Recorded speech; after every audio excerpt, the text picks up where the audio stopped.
As we were coming to the end of the book, I got a call from Nancy Reagan, and she said that he was no longer using his desk, and they were cleaning it out. And would I come down and go through some of the papers and see what was, if there's anything of value in there. So I went down and went through the papers that were in his desk in Los Angeles. Most of the stuff in there were articles and pieces of paper that he was using to write essays and things.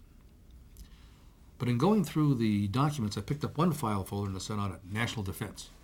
And inside, there were 5 legal-size pieces of paper, covered with his handwriting. And reading it, there was no date on it. Didn't make me. He was talking about nuclear weapons and throw weights and negotiating, talking about Mr. Minister. So I made a copy and took it back and talked to my co-authors, Annalise Anderson and Karen Skinner, and we puzzled over it.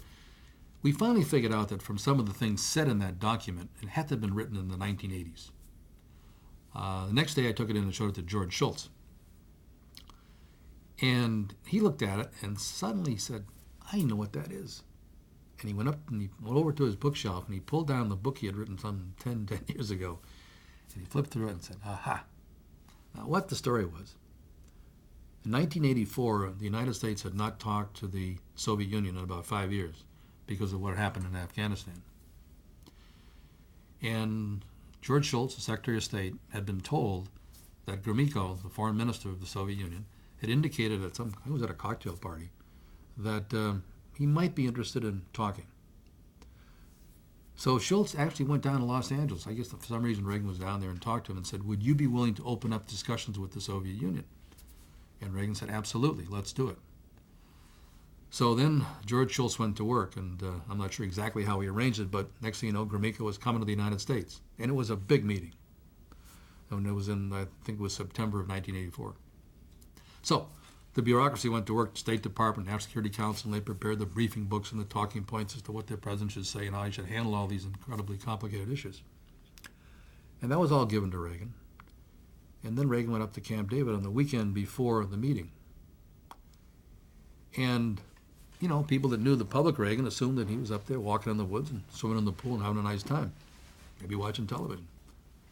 But on Monday when he came back down, he called George Shultz and asked him to come to the Oval Office. And George tells this story in the book.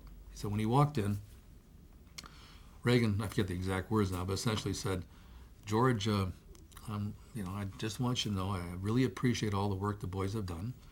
And but this is a topic and an issue that I've been thinking about for a long time, so I've written my own talking points. And they're finished. If you want to look at them, fine, but they're done. And what I pulled out of that folder were the 5 pages of his talking points. Now, for some reason, he had saved those talking points. We found out he actually used them when the meeting took place. Went back and checked Gromyko's autobiography. And it's also coincides with what George Shultz remembers about that conference. But he had taken them with him, and all the way back to Los Angeles. They were never classified. I guess they were too high up to be classified. And it's an example, I think, of the extent to which he was running what was going on.